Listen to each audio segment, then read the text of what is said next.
All right, so let's get started. So welcome to our first webinar of the 2018-19 school year. Woohoo! Susan and I are both here. We're happy to be here in Columbia today, so we're excited you're all joining us.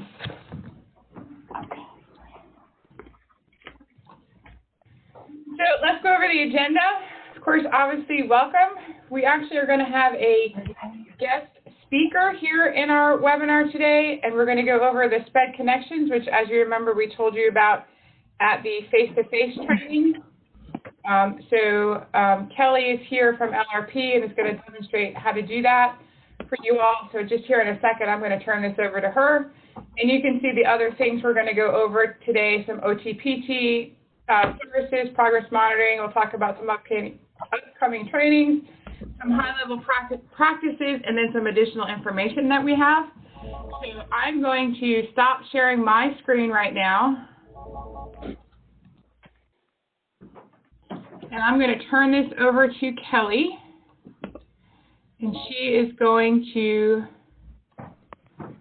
take over and share her screen and walk us through connections. Can everybody hear me? Yes. Okay, great. So hopefully you are hearing me and you are seeing my screen, which is projecting the Special Ed Connection splash page. Is that what everybody's seeing?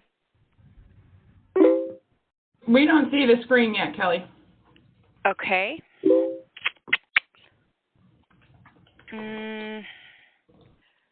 All right, let me think. What did I have to do here? I know Laura and I practiced this. And you said you made me the presenter?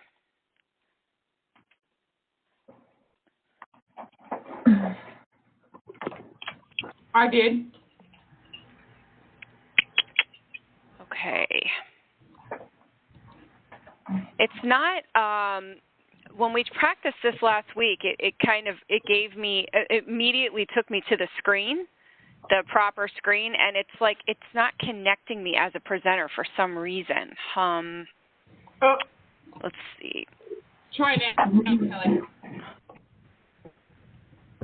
Pardon? Try now. I changed it to a host. I think that's what I might have did. Okay. How about now? Can everybody see my screen? No. No? No.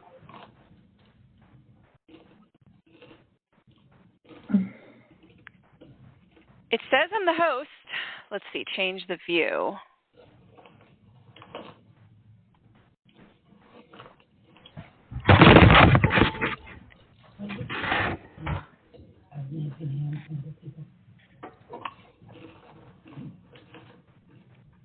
Huh. Laura, I don't know what is going on. Robin Tucker has joined the meeting. So, I mean, Kelly, I can pull up the website.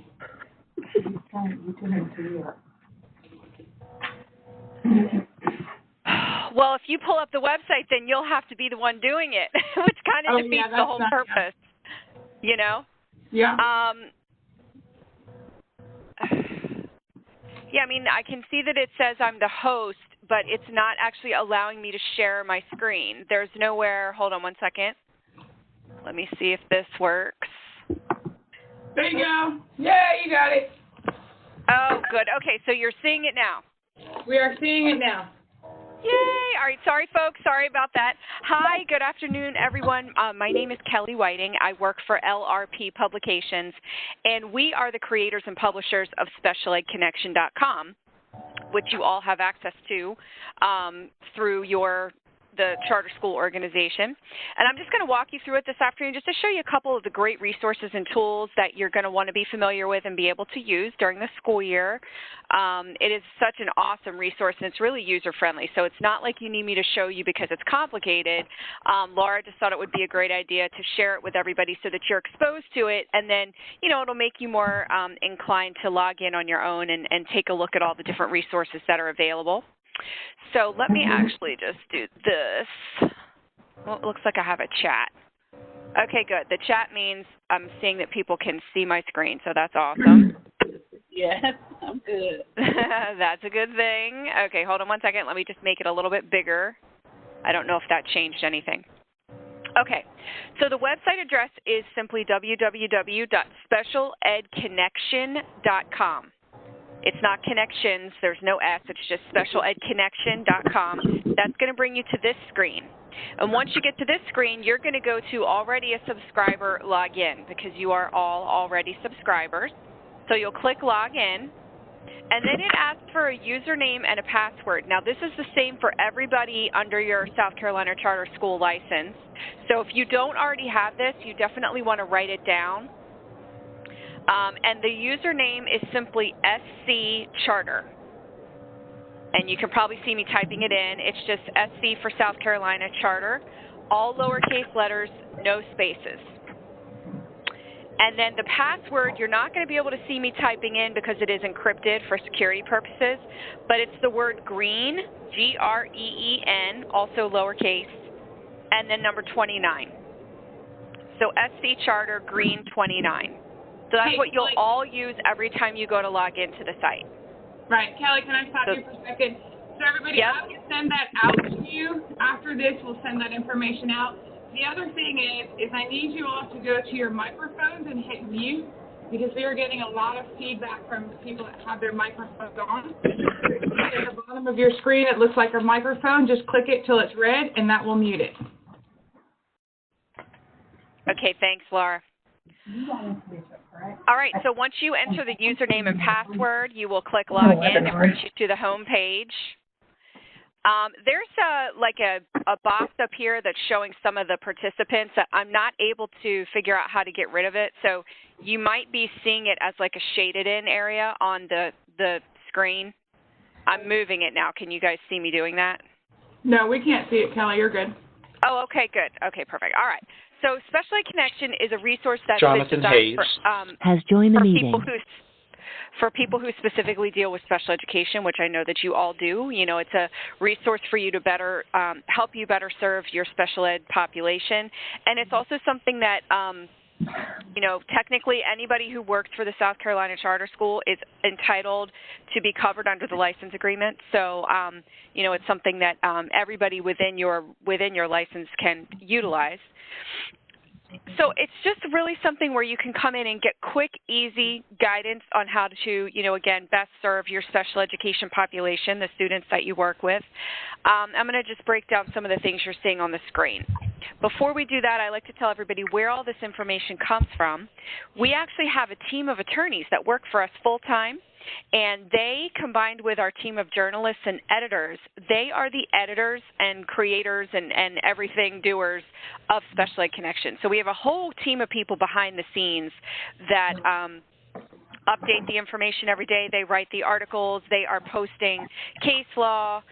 We have a whole group of people that's their full-time job. So I always think it's good for everybody to know that, you know, you have this whole team of experts behind the scenes that are the gurus, shall we say, of the Special Ed Connection website.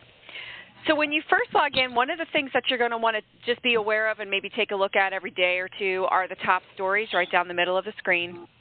These are just a great way to stay in tune with any sort of trends or hot topics going on in the world of special ed. These are updated every single day. You can see this first article talking about medical marijuana at schools. This was just added today. There's all kinds of great guidance and tips and tools and things in the top stories list.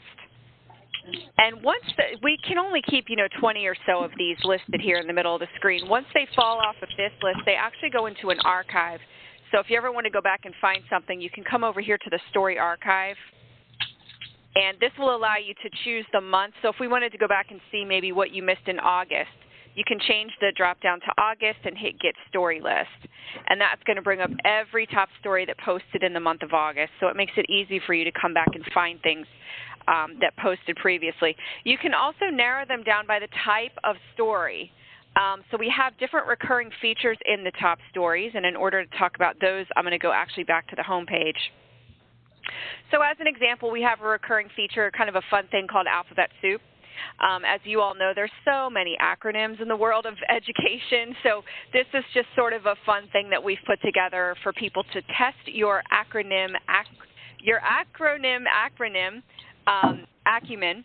And, so this one is what's ASD, and you can come in there and kind of check yourself and click on the answer that you think is the correct one.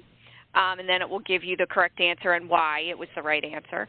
So that's just one of our recurring features. We have lots of other ones. Obviously, anything called newsworthy is going to be sort of breaking news or things that are coming in possibly from the Trump administration, from Washington, D.C., from the Department of Ed in Washington, D.C., and also state-specific information as well. We have a recurring feature from an attorney called How I Advise My Clients. We have another recurring feature called an IEP Challenge. This one's really cool. This actually presents a hypothetical scenario. So let's take a look at this one. It presents a hypothetical scenario and kind of gives you something to think about in terms of how you would deal with that situation or what your thinking would be. And then we give you what the most proper answer would be based on the law. So you can see right there is a link to the federal statute, which is the law pertaining to whatever this particular issue is. And I'm not going to spend a whole lot of time going into these things because I know that you all have several other things on your agenda, but just be aware that there's all kinds of recurring features that have really unique and cool information right there just in the middle of the screen as soon as you log in. We also have one specifically for school psychologists, so if you're a school psychologist, that's something that you would want to be on the lookout for. And again, these all go into the archive after they come off of the list, and that's where you can come in and say, okay, let me just narrow it down by the alphabet soups from, whatever month you want to narrow it down to, and then you're going to get all of the alphabet soups listed below if you do that. So then there's all the ones from the last couple of months. Okay. Another thing you're going to want to be aware of just immediately upon logging in, this is probably one of my favorite features, it's the quick tip. The quick tips are updated every single day. Sometimes they're going to be very relevant to you. Other times they may not be relevant at all, but they are a great way to stay just kind of up to speed with things that maybe you never even thought of. This one is talking about providing accommodations for obese students covered under Section 504. They are quick. I mean, they're usually like 2 or 3 sentences. They're put together by our attorney team, and again, just a great way to kind of stay on top of something that you maybe had never even thought of considering, or maybe file it in the filing cabinet of your brain, and maybe you'll need to pull this out at a later date. But you can always think, oh yeah, I remember seeing something on Special Ed Connection about that in the quick tip. We also have a tip of the week, which is along the same lines, but this one is just updated once a week, whereas the quick tip is updated every single day. And these also go into the archive as well, which we looked at just a minute ago. So this week's tip of the week is don't rush to move child to restrictive transportation. Again, we provide you with links to any sort of supporting documentation that we possibly can. So certainly links to the federal statutes and the regulations.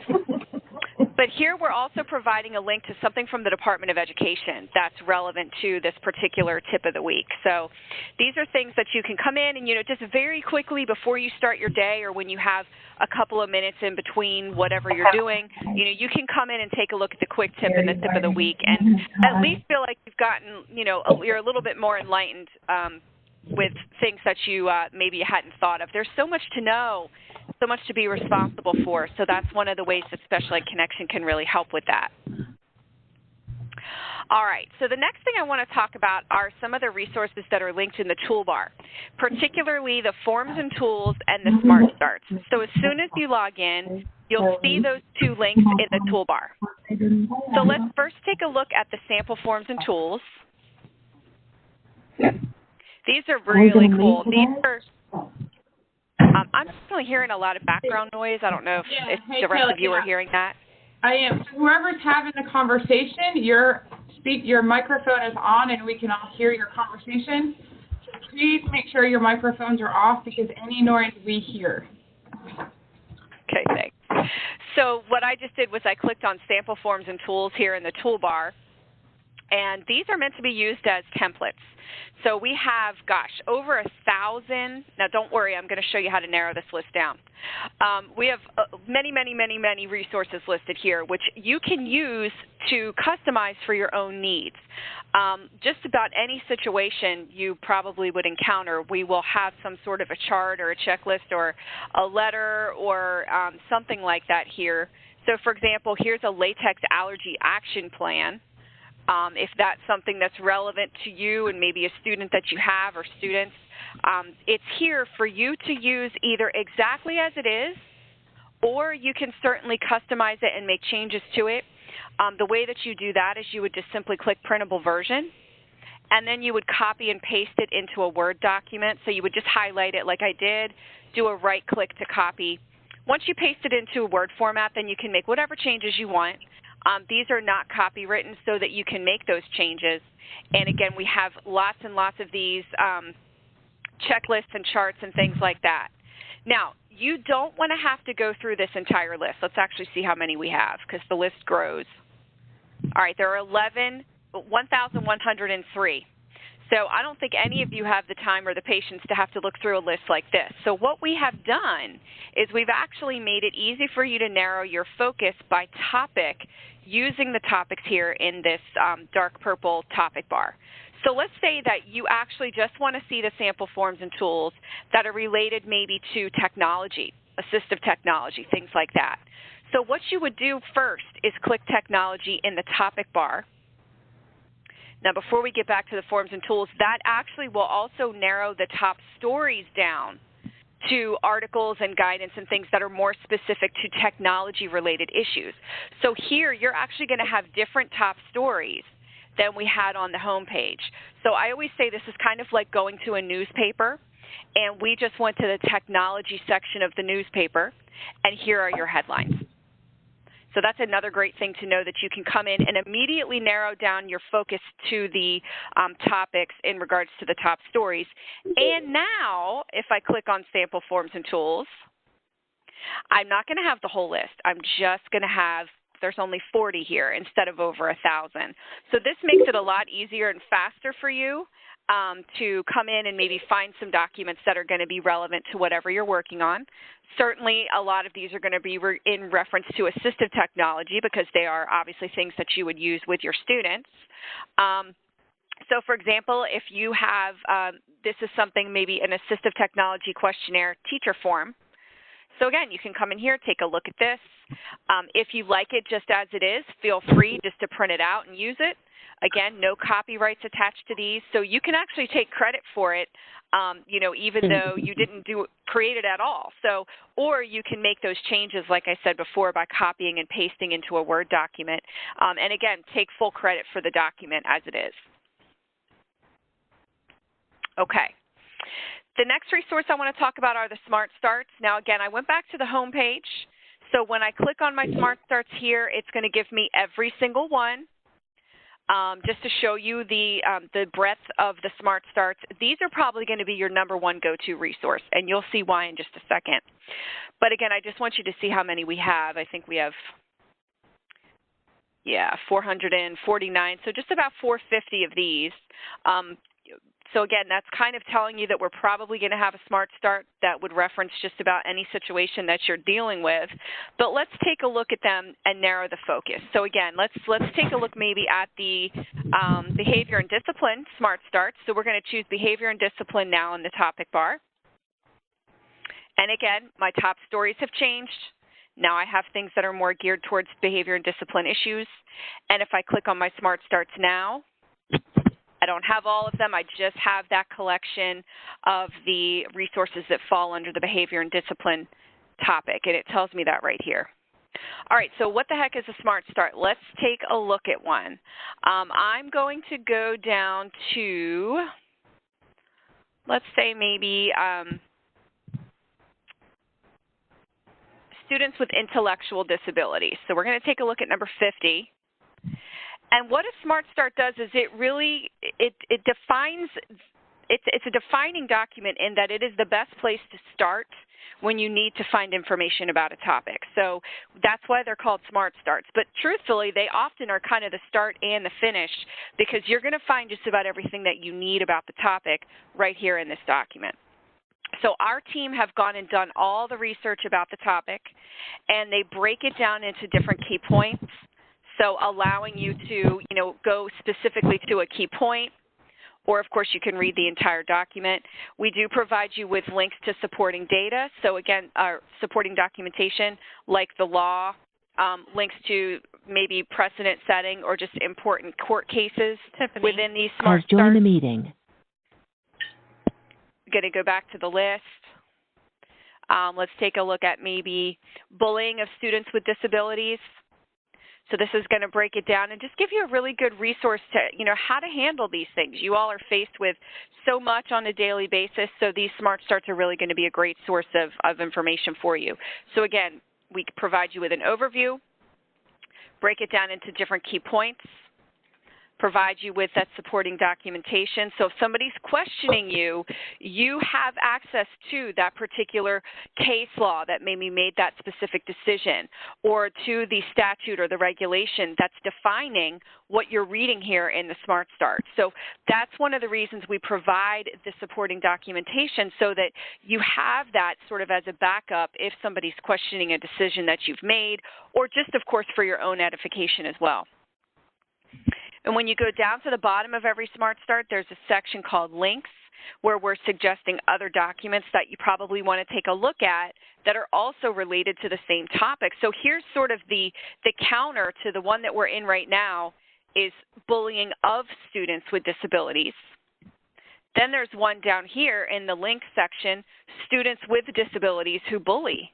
So it's sort of the opposite scenario. Because certainly, their disability could be looked at as a manifestation of their, their behavior could be looked at as a manifestation of their disability. So it's different. It's different when you're dealing with students that have the disability who are the bully. So, again, we really do try to provide you with every possible scenario in the form of a Smart Start. Again, providing you with links to the case law, links to the statutes, whatever you need, it's all going to be sort of wrapped up into a nice, neat package in a Smart Start. Okay. I'm going to just go back to my Smart Starts link one more time. Now, again, this isn't, it took me back home. So now I'm back at my whole list of Smart Starts. And what I actually want to show you here is called the download feature. Sorry about that. This is actually just a way to open up more than one document at the same time. So let's say that you're at a list of Smart Starts like this, and you want to take a look at this one, and maybe this one, and this one. So all you have to do is click into the check boxes. And then at the very top of the list, you're going to click the download button. Now, don't worry, it does not download anything to your computer. I know people are very hesitant to download things to school computers or work computers. That is not what it does. It is simply going to display the ones that I checked off on the same screen for me. So here's the first one. If I keep scrolling down, it just brings me to the second one. And then, of course, it'll take me to the third one. So this is the easiest way for you to compare documents. Maybe you're not sure which one is going to be the most helpful. You can always, kind of take a look at them at the same time. And, of course, you can print multiple documents very easily that way, too. All right, I just have a couple more things I want to show everybody. Does anybody have questions at this point? Anything you need me to repeat? We good to go? Okay. So I'm back at the home page now. The next thing I want to talk about are our roundups, and these are located over here on the left side of the screen in the features section. The roundups is the second resource down. And I'm going to kind of jump from here to there because I want to make sure I'm showing you my favorite resources on the site. And the roundups are definitely one of them. So we call these roundups because it's what you need to know all in one place. And we've identified, kind of trending or hot topics for the roundups. And you'll find things like best practices, guidance. Sort of what we've done is we've collected the best resources on the site about these different topics and put them all in one place. So let's take a look at one of these. Let's go up to maybe the Eye on Autism roundup. So what this does is, again, this is specific to the education of young children with autism spectrum disorders. And instead of you having to go in and do a search, we've sort of done that for you. So we're linking you to all kinds of things just on this one screen. So we're linking you to guidance, case files. Case files are cases, court cases, that have been identified as being very important in terms of the topic. So maybe they help define the topic, or maybe they're precedent setting in some way. You have access to all of that just through a roundup. The Smart Starts, of course, because who doesn't, we always want to look at the Smart Starts when we're trying to do research. Some of the sample forms and tools, which we already saw these are those resources that you can repurpose and make changes to. So a roundup is an easy place for you to come in and maybe get started if you want to find some information. We also have a charts roundup. I wanted to make sure I show this to everybody. So I went back to my roundups list, and I'm now going to click on the charts roundup. Our team has done a really good job of putting together charts that you can use if you want to, in any kind of setting. I just think these are awesome. So, for example, if we take a look at the discipline section, and let's just take a look at the first one, options for removing an IDEA student to an alternative setting for drug or alcohol offenses. So we have put together this chart, which is very specific, but you know what? It might be exactly what you need in some situations, and we've done that work for you in the form of sort of a comparison chart. So this is just one of many charts that we have on the site. And again, I just think I used to be a teacher, so I love charts and I love things like that that really spell it out for me. So these side-by-side comparison charts are great. Here's another great one that I know that people have really enjoyed, these different IEP charts. So here's a checklist for opening an IEP meeting for the team leader. Just giving you something to refer to, making sure you're not missing anything. You have so much responsibility during, every single day. These kinds of things can really be helpful to help, sort of keep you on track. So I would definitely spend a little bit of time in the charts roundup when you have a few minutes on your own. I just think these are wonderful, and I logged in yesterday, and we've actually got a couple of new ones that were just added in the last couple days. So I think that we will continue to add charts to the charts roundup, and I just think it's a wonderful resource. So definitely want to take a look at those. Okay. The other thing I want to show you in the features section is the dictionary. Now, again, we were talking in the beginning, I showed you guys that alphabet soup feature. There's so many acronyms and terms and, so much that you are expected to know and understand and be familiar with, and that's where the dictionary can really come in handy. We've got over 2,200 acronyms and terms in this dictionary, and it is either searchable or you can browse it. So let's do a search first, and I'm going to search for something that we all know what it means, LRE, but I want to use this to demonstrate how the dictionary is so comprehensive. So I'm typing my acronym in, and I'm going to hit search. Now, you're probably thinking, well, wait a minute. That's not LRE. That's not LRE. Neither is that. But what we do is we actually bring you any terms that contain reference to what we searched for in addition to the actual term itself. So all of these terms reference LRE somewhere in their definition. You can see here, you can see here. So it really gives you a very holistic view of what you searched for. But of course, if I continue to scroll down, we will eventually come to our very thorough legal definition for least restrictive environment. So here it is. Again, this is a legally compliant definition with reference to the federal statutes. So should you need them, we also will reference you to, again, important or precedent-setting court cases where it's relevant. So I just think this dictionary is a fantastic resource. The definitions are so thorough and complete, yet they're not legalese. You don't have to be an attorney to have an understanding of what these things mean. So our attorneys do that for you. They take the definition and they break it down into, plain language that we can all understand. So that was searching the dictionary, or of course you can browse it. So I'm just going to click on the letter A, and it's going to bring up anything I would ever need to look up that starts with an A. You've got your acronyms, you've got all kinds of terms and things that, maybe you just need a quick refresher on what something means. Or maybe you have a student that has a disability that you're not familiar with. That's going to happen. So here's a syndrome or a disability called acalculia. Well, I never had a student that had that, so if I'm about to go into an IEP meeting and I see that this student has been diagnosed with this, it might be great for me to come in here and just get a little bit of an understanding of what I'm going into. So you're going to find those kinds of things in here as well. Here's another one, acquired aphasia, a disorder caused by a focal lesion of the central nervous system. So, you can't know all of this. So let the dictionary really help you feel more comfortable when you're walking into some of those situations. And this is just the letter A, so again, very comprehensive. I just think this is such a great tool, just even on its own. Okay. So Special Ed Connection is a federal site, meaning everything is based on the federal stats and regs. So it's not South Carolina specific. However, we do have some quick ways for you to find South Carolina specific information. And one of them is to use the state specific section right here on the left side of the page. So one thing you can do is go and take a look at your state stats and regs. So we have a chart here. If you click on this link, it actually takes you to a page where we've identified your state education sites, your Department of Education sites. So if we come down, if you needed it, you could go straight to your South Carolina statehouse.gov website. Or you can just simply type SC in the find box there and hit go. And what that's going to do is bring up some of the most recent resources in Special Ed Connection that reference South Carolina.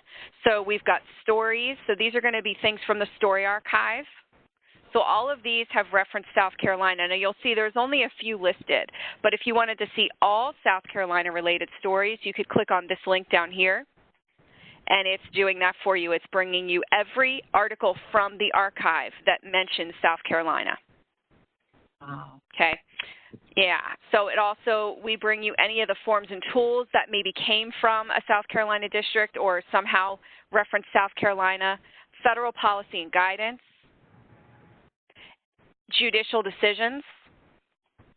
So you have access to all of that very, very quickly. Here are your most recent South Carolina SEA decisions, your state educational agency decisions.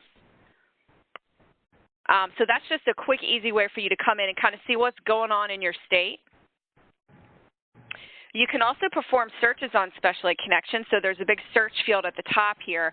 Now, one of the things we've done with this search field is we've embedded a quick search for the Smart Starts. Now, the Smart Starts, if you recall, I was saying they really are your Smart Start, but also your finish usually to your research, because we have so many of these, and they're really like mini research papers on their own.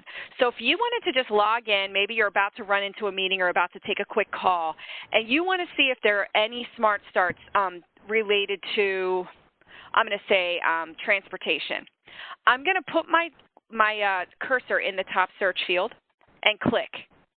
And what it does is it tells me that the search box will automatically search Smart Start titles as you type. So we've embedded this simple search for you to find your Smart Starts as quickly as possible.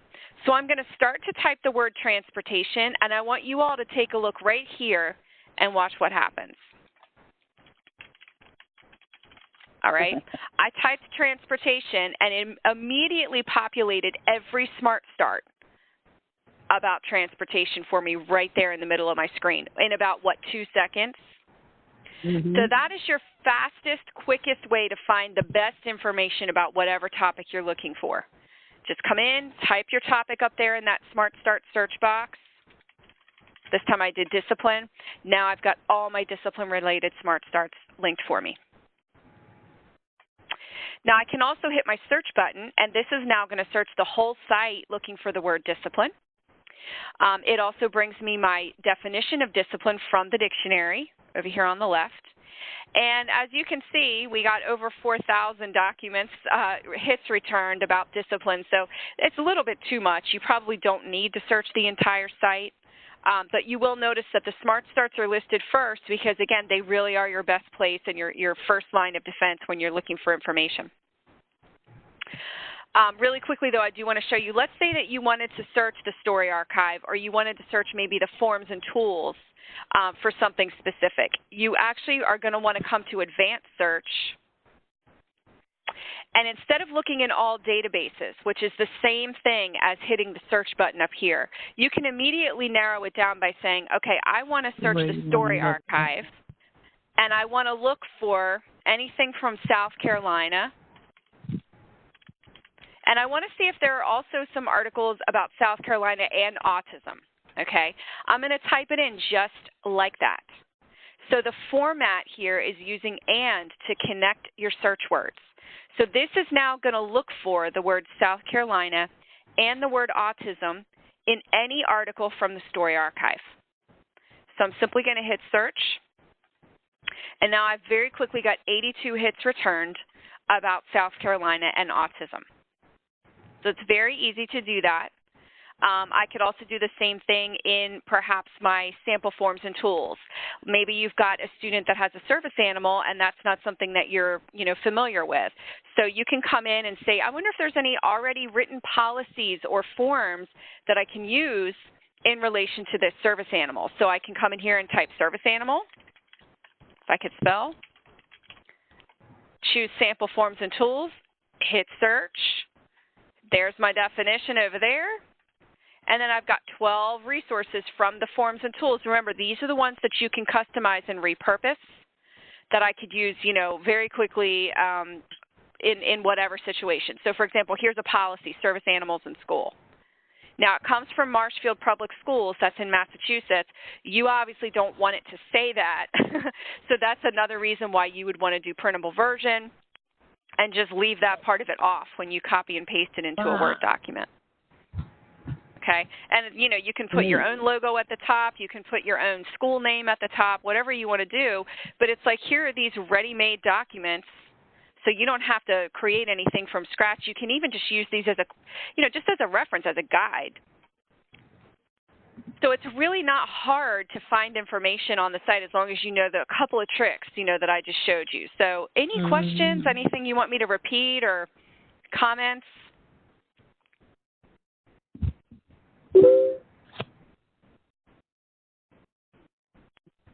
All right. Well, I thank all of you for your time. And Laura, thank you for giving me time on your call today. And Laura, too, if you want to send me a list of everybody that's on the call, we can actually send welcome letters to each person with the login information.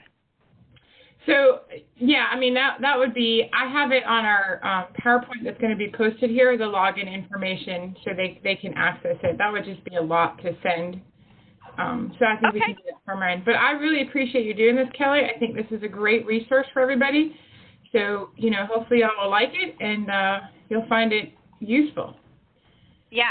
Okay, last but not least, this is probably the most important thing to know, is what if you have a question or you need some research assistance when you're in Special Ed Connection? There's two things you can do. First of all, you can come up here, see where it says Help Desk. If you click up in that area, we actually have a really good, very thorough user's guide here that will help you get started. It will show you how to find Smart Starts, how to start browsing. We have some video tutorials, so each one of these is going to give you like a 60 to 90-second quick overview video of how to do these different things. So, for example, it'll give you a quick review of the sample forms and tools, how to use the dictionary, the top stories, everything that we talked about here today. And then, of course, there's a section in the user's guide about the dictionary, the story archive. So all the things that I referenced today are right here as sort of a review cheat sheet in the user's guide, which, again, all I did was I clicked up in this area right here, and that will automatically pop up for me. But then we also have a research assistance line, this 800 number. That's free. It's part of your subscription. You can call us at that number anytime between 8 a.m. and 5 p.m. Monday through Friday. That gets you to myself and my team. So we are not attorneys. It's not an attorney advice line, but it is a way for you to say, I have been trying to find information on such and such, and I've been searching for a couple of minutes, and I'm just having a hard time finding what I'm looking for. We have a 5-minute rule with Special Ed Connection. So we say if it's taking you longer than 5 minutes to find what you're looking for, stop what you're doing, and either take a look at the user's guide or give us a call at the 800 number. You know, you should not be spending any more than 5 or so minutes, because then you're going to get frustrated and then you're going to log out and you're not going to want to use the resource. So please take advantage of those things. It's all part of the subscription cost, and you will need to know the username when you call in. That's how we identify what account you're attached to. But otherwise, please feel free to call and use those things. And I hope that you all enjoy this resource, and hopefully it'll be a really great tool for you this school year. And have a great school year. Thanks, everybody. Thanks so much, Kelly. So if you want if you want to stop sharing, I can turn back over here. All righty. Stop sharing. Okay, I just stopped. Are you good now? I will be. Don't laugh at me, Rose. I know that was you. This is me.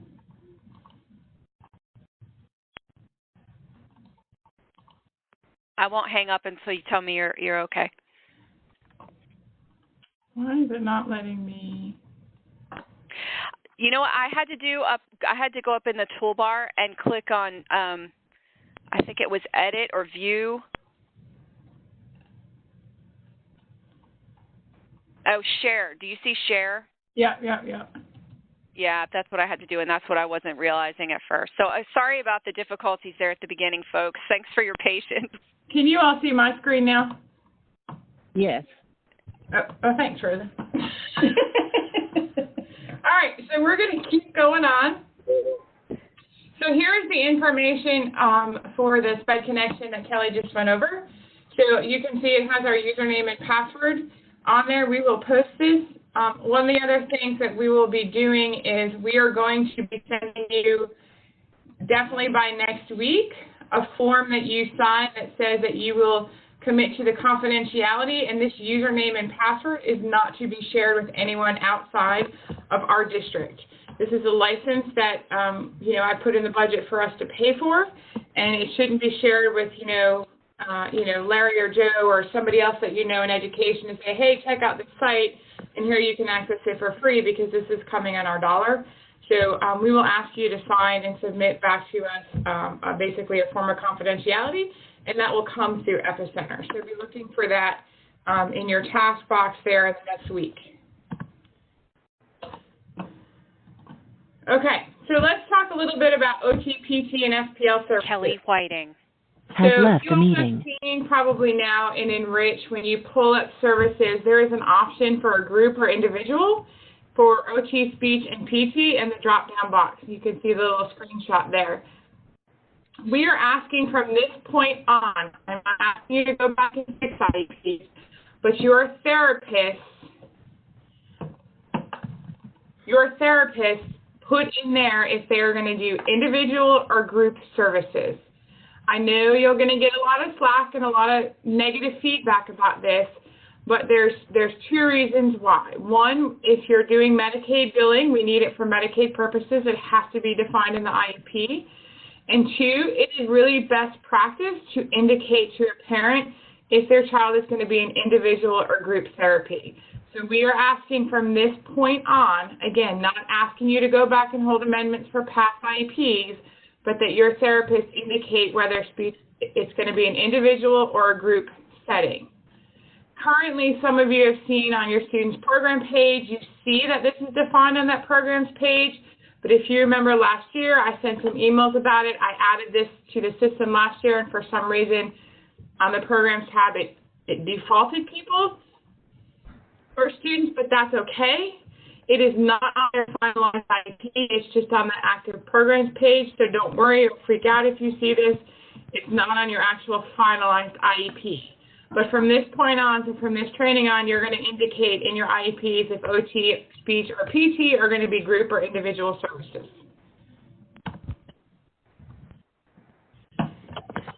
So when we talk about progress monitoring, there's some best practices that I think we need to just review for a minute. how we are collecting, storing, and how long we store this information. So it is the sole responsibility of the school site to ensure that there's some sort of process for this. So it's best practice to have a system of collecting and storing documentation. If that's provision of services and student progress. Then you need to make sure that if staff is contracted where they're not on site all the time, that provision of service and student progress monitoring is also available because parents can request it at any time, or it may need to be utilized in the context of an IEP meeting or a conference even. And then it's also best practice that data is kept up for 3 years, because at any point in time, parents can come back and that the state can ask for up to 3 years of data. So to give you an example of the importance of that, we just had a resolution to a complaint, not one from any school that's still with us, but one of the things that they did not have was documentation of provision of services from the 16-17 school year. So that was not submitted, so the state assumed that it wasn't given, right? If it's not written down, it didn't happen. So now we have to go back and do compensatory services for 1 full year of services. Even though the child probably got the service, there was no documentation to show that it actually occurred. So this is huge. Keep this information. So some upcoming trainings and some information. So we have a 504 face-to-face training this year. It's going to be the 18th from 9 to 12 at the district office in Columbia. We expect 504 coordinators to come. If you do 504s, please come, bring your laptops. There are some Epicenter webinars that are going to be happening. I know people have asked about training, but here are the dates for those. Thursday the 13th, and then the 19th from 10 to 11, there's one.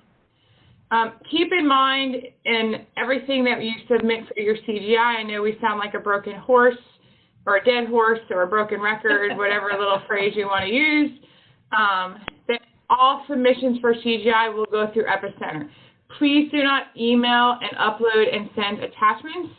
It must go through Epicenter. If you submit us something via an email, we're going to say to you, please submit in Epicenter. Oh, the bottom of the screen's a little cut off, but we'll fix that for later. But we talked about doing an implementation of high leverage or best practice for different components of instruction. This is not us dictating to you all what you are to do. It's just given general information and access to information.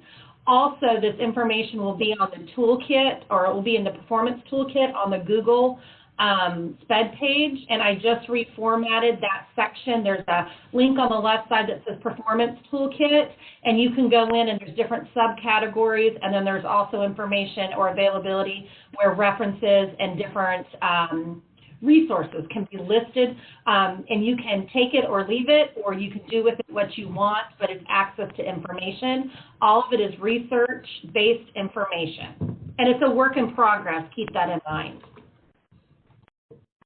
So this month's high leverage practice is collaboration, and at the bottom is, and that's formatted weird too, so I'll fix that, but the site, if any of you have ever looked at the book, High Leverage Practices in Special Education, it's research-based from CEC. It's a great tool. So one of the points is collaborate with professionals to increase student success, and there are 4 indicators, and these are just general takeaways we have. If you ever look at this site or this book reference, there's a lot more information in there, but basically acknowledging that student success isn't just academics or grades, it's also social and emotional, and how they interact with their peers, okay? Also, it could be in school and roll over to home, or home it rolls over into school. We're also identifying people who need to be in that conversation. Collaboration is not always an official meeting with a start and a stop time, as you guys know best. It could be a phone call, it could be emails, it could be talking in the hall. But if there is a meeting, make sure you identify what your outcomes are of that meeting, so you are acknowledging that everyone's time is valuable. Additionally, when you collaborate with other stakeholders, if everyone in the meeting leaves with something new out of that collaboration, it's worthwhile. If you go into a collaboration and one person is giving all the information, that is not a collaboration, it's a sit and get about a student, and you can probably use your time more effectively in a collaborative capacity. The second one is organize and facilitate effective meetings with professionals and families. I think we all know about this. Sometimes it's hard not to take some things personally, but we also know that it is very important to have effective communication with family. So an agenda and a timeline and clear expectations are really critical before walking into some sort of a meeting, because everyone knows what's going to happen. The worst case scenario is if parties in the meeting don't understand what's happening or what you're talking about, and things can go awry pretty quickly. Make sure all parties have some sort of input into what that agenda is going to look like, but the school does finalize it in the end. Verbal and nonverbal communication is critical, and side conversations are really not wanted. Effective collaboration has statistically proven it has a positive impact on student achievement, so it's not just something that we should do, it's something that's critical for student achievement. And then the quote at the bottom, I think is always important, that effective meetings are facilitated by building trust, communicating clearly, listening carefully to others' concerns and opinions. We can be actively engaged in collaboration and listen to everyone and what they have to say, but in the end, decisions need to be made. Active listening doesn't necessarily indicate that you're in agreement with what's being said. And the last point is collaborate with families to support student learning and secure needed services.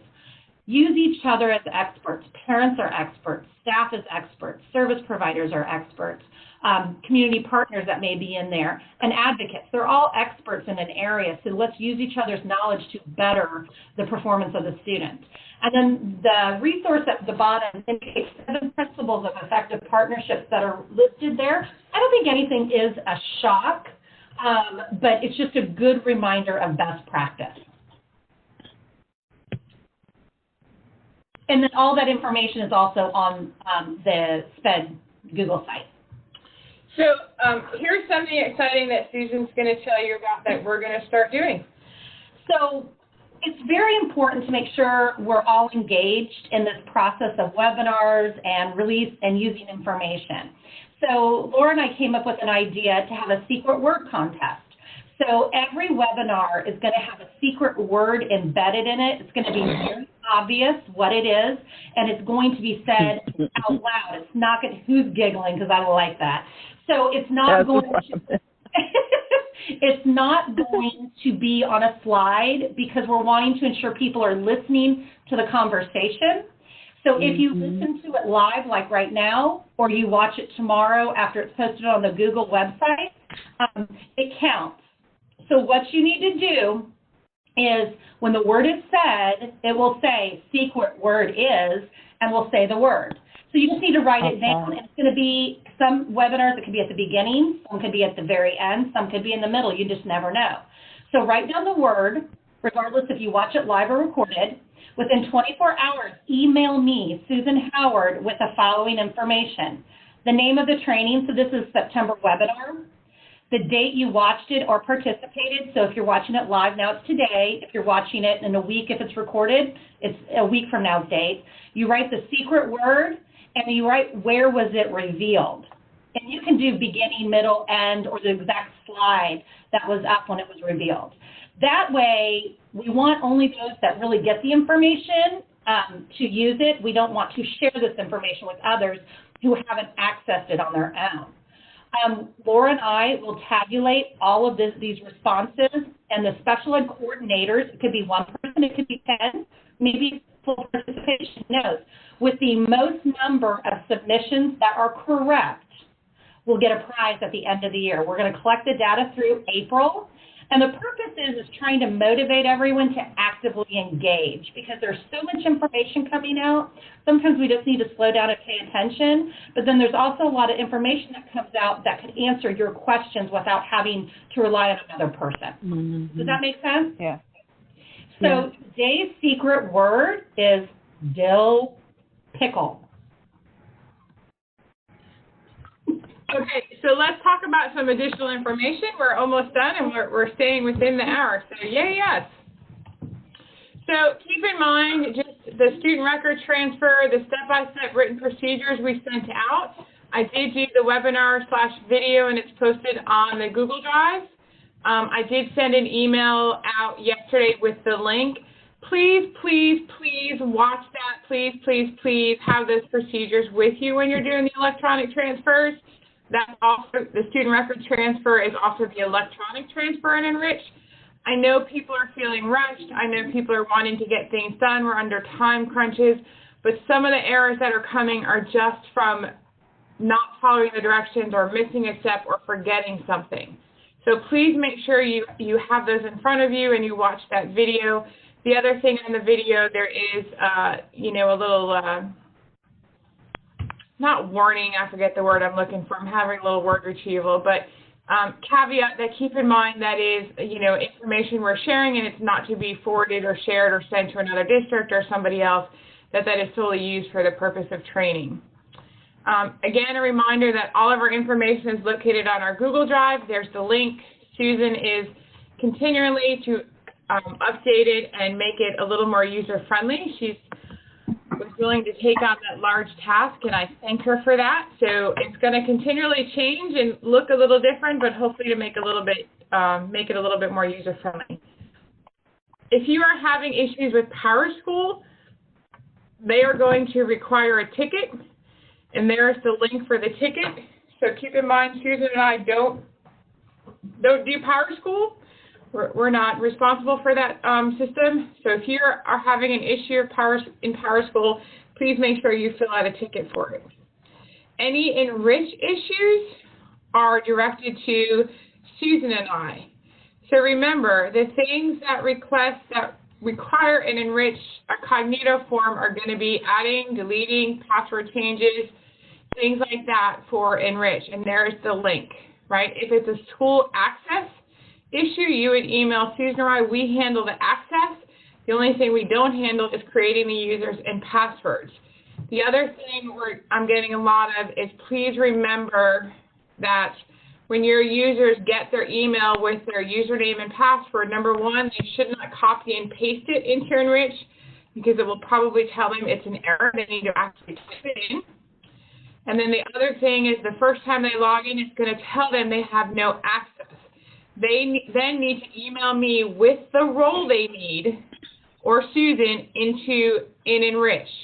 We have a lot of people just emailing us and saying, hey, we have no access, and then we have to say, hey, we need to know what your role is. When you have an individual serving multiple schools, a lot of you share OTs, PTs, some people share speech pathologists, some people share psychologists. Only one school requests a username and password. Every school that individual is working in does not need to request that, just one. And then Susan and I will give access to the various schools. Another reminder is please, please, please be very careful when you're entering dates and information into Enrich. I realize everyone is busy and trying to get things done, but it takes a tremendous amount of our time to go back and fix errors, to delete things, to fix this, to fix that. And sometimes it takes some investigation. For example, I spent almost 2 hours yesterday morning just going through errors that people have sent me and saying, hey, can you fix this, or this isn't working, can you tell me why? Well, I know we're a little more savvy and Enrich, but it still takes us some time to investigate and figure out what's happening, and that takes up a lot of our time. So we are asking you to please be extremely careful when you're entering things and information. We shouldn't get constant emails from people saying, hey, can you delete this, can you delete that? If we do, we're going to start to red flag that this could potentially be an issue, and perhaps some more training is needed for your staff at your school, and recommend that you do additional training for your teachers. Because it can, like I said, it can be a bulk of our time in the mornings. Just again, as a reminder, the CGI documents are sent through Epicenter. People are asking, saying, hey, I'm not seeing this task. I don't see that I have to do the certification. It is either one, because of your access rights, you're not seeing the special information, or your school is not required to submit that information. So all the tasks in Epicenter for special ed are only sent to schools based on their tiers. So if you're a Tier 3 school, you're going to have to submit everything. If you're a Tier 2 or 1, you're not going to have to submit everything. So you're not going to see all those tasks on the CGI. So you need to make sure that you are looking at your menu of supports and what your school is actually required to submit. So before you ask, check that. It is probably because you are a Tier 2 or 1 school and you don't have to submit that information. And then the final thing is I did get an email over the weekend from our auditor, for those of you that were with us last year, our Part B general audit. All of those corrections that we had made in IEPs were submitted to the state back in April, and I just heard this weekend about them. So from my understanding, I am waiting for some final letters, but there will be some meetings based on what they reviewed that we are going to have to rehold and fix. So once I get those, I will let you know and the timeline to complete them. The good news is they're not asking for us to submit any additional files, and they're going to be very specific on those forms in terms of what needs to be fixed in the IEP. And when they re-look at it, that is all they're going to look at. So that's some good news. The bad news is we're not quite done with this audit from last year yet, but we're getting there. So as soon as I get those, I'll send them out to those who will have to hold those meetings. So at this point, we're at questions. So I'm going to stop sharing my screen. And we will go to, if you guys have any questions, you can go ahead and type them in the chat box for everyone. And we'll wait a few minutes. And this will be posted. Susan will get it up. Hopefully, her goal is by 9 o'clock tomorrow morning, if not sooner.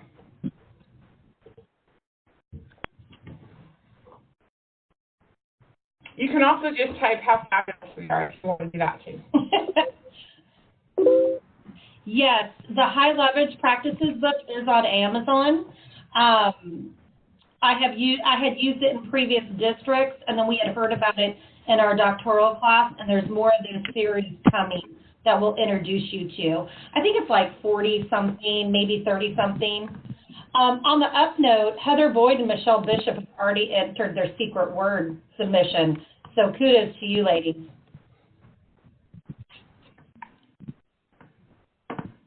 And Susan and I are actually going to buy the prize with our own money, so, you know, there's no limits to what we might come up with doing. Or what we're capable of. Or what we're capable of. That would be the scary thing. Any other questions?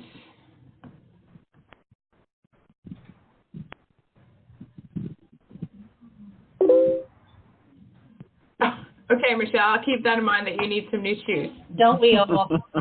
Only ruby red slippers, though.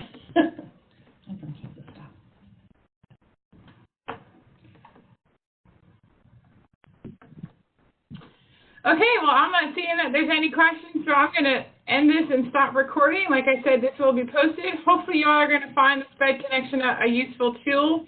I'm really excited about it and to see that you all use it. And it's another resource for you all to access prior to us. I mean, I'm just saying we're trying to make our job easier. Just kidding. It's just a great resource, and there's lots of good things that you saw that you can actually do with your staff and things like that. So we hope you all have a great week, and we will talk to you soon.